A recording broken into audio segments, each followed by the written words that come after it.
Assalamualaikum warahmatullahi wabarakatuh. Kami dari kelompok 6 akan mempresentasikan mengenai materi parallel processing yang beranggotakan saya sendiri, Alda Dianingrum, dan teman saya, Garneta Maulia Afidza, Faik Fikri Helmiriza, dari Sda Amelia.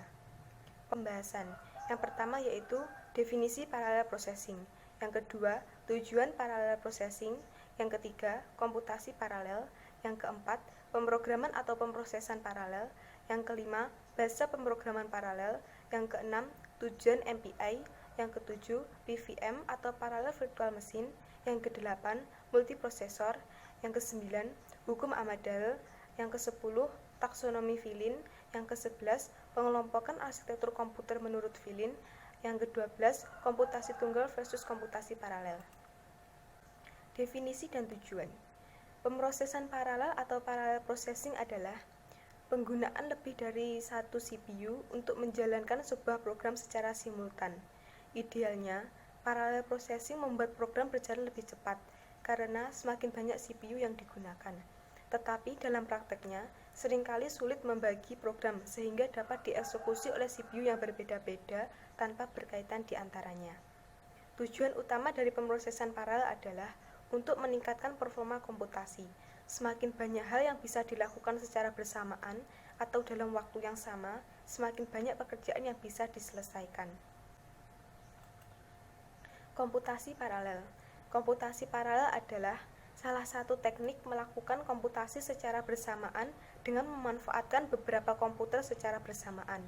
Ini umumnya diperlukan saat kapasitas yang diperlukan sangat besar, baik karena harus mengolah data dalam jumlah besar, atau di industri keuangan, bioinformatika, dan lain-lain, ataupun karena tuntutan proses komputasi yang banyak.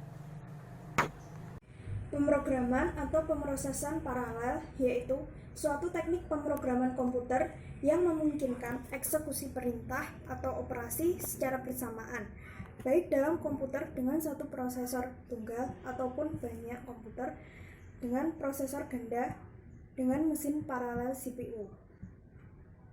Selanjutnya, bahasa pemrograman paralel. Di sini, bahasa pemrograman paralel ada dua, yaitu MPI atau Message Passing Interface dan PVM atau Parallel Virtual Machine. Selanjutnya, MPI atau Message Passing Interface yaitu suatu standar protokol yang digunakan untuk pemrograman paralel dan terdistribusi. Proses pertukaran pesan atau data antar proses adalah dengan mengirimkan pesan melalui media komunikasi. Model ini juga dapat diimplementasikan pada bermacam-macam platform seperti set memory. Fungsi MPI yaitu menyediakan fungsi-fungsi untuk menukar pesan, menulis kode paralel secara portable, mendapatkan performa yang tinggi dalam pemrograman paralel, dan yang terakhir menghadapi permasalahan yang melibatkan hubungan data interkular atau dinamis yang tidak begitu cocok dengan model data paralel. Selanjutnya, tujuan MPI atau Message Passing Interface yaitu 1. MPI akan menjadi sebuah library untuk membangun program aplikasi dan bukan distributed operating system. 2.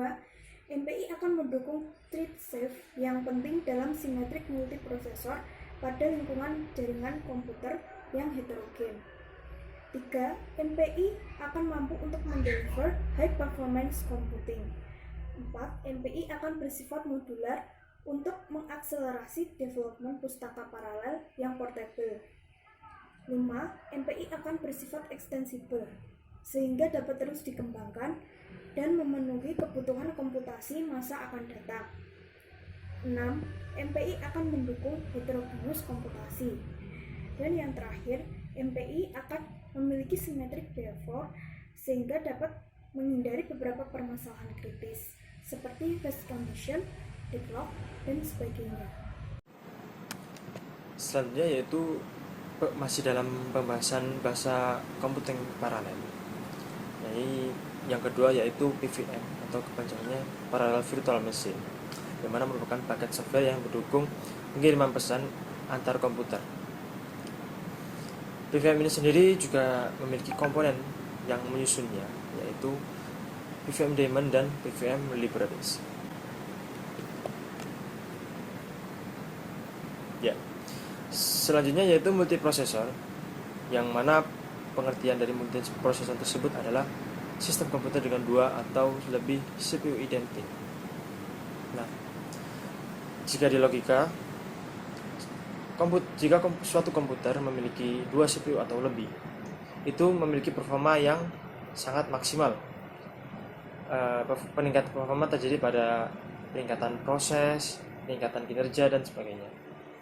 Ya, multiprosesor ini juga memiliki kelebihan, yaitu peningkatan throughput karena lebih banyak proses dan dapat berjalan dalam satu waktu. Dan yang kedua yaitu economy of cell. Jadi ekonomi dalam device yang dibagi bersama-sama. Prosesor tersebut terdapat dalam satu komputer dan dapat membagi peripheral atau ekonomi seperti disk dan catur daya listrik. Selanjutnya yaitu hukum Ahmad yang biasanya diterapkan dalam parallel computing. Prinsip dasar dalam peningkatan kecepatan proses suatu komputer jika hanya sebagian dari peralatan perangkat keras maupun perangkat lunak lainnya. Nama Ahmad di sini diambil dari seorang arsitektur komputer yang terkenal dalam perusahaan IBM yang bernama Gene Ahmad. Nah, hukum Ahmad ini juga berkaitan dengan multiprocessing, yang mana bisa dibandingkan antara single processing, maksud saya single CPU atau dual CPU atau multi CPU. Jadi bisa dibandingkan peningkatan performanya terhadap suatu komputer paralel. Ya, hukum Ahmad itu sendiri juga memiliki rumus atau hukum, yang mana hukum tersebut banyak dipakai dalam bidang komputasi paralel untuk meramalkan peningkatan kecepatan dalam pemrosesan data. Jadi bisa diukur dalam kecepatan dalam rumus Ahmad ini. Taksonomi Flynn. Dalam arsitektur komputer, taksonomi Flynn adalah sebuah klasifikasi yang dibuat oleh Michael J. Flynn pada tahun 1966. Klasifikasi ini dibuat berdasarkan jumlah instruksi yang berjalan, simultan dan kongruen, dan juga aliran data yang diprosesnya.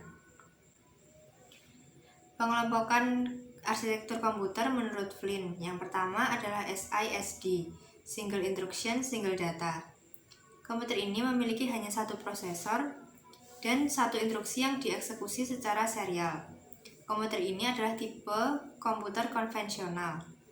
Menurut mereka, tipe komputer ini tidak ada dalam praktik komputer paralel karena bahkan mainframe pun tidak lagi menggunakan satu prosesor.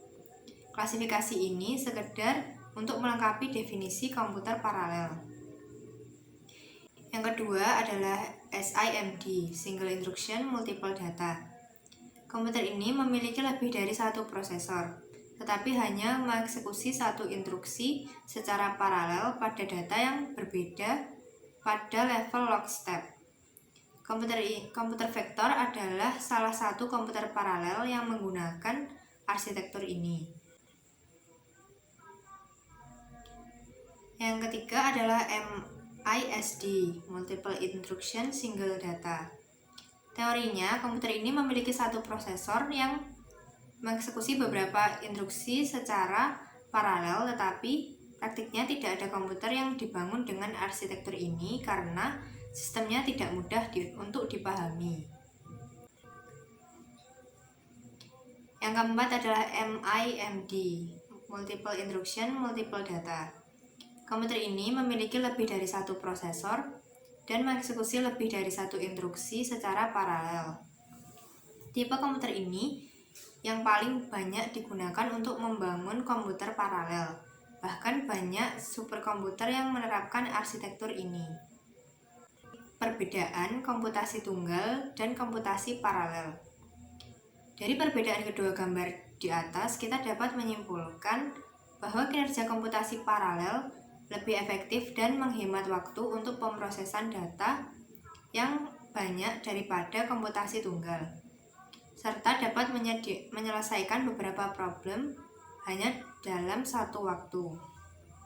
Terima kasih, sekian presentasi dari kelompok kami. Kurang lebihnya mohon maaf. Wassalamualaikum warahmatullahi wabarakatuh.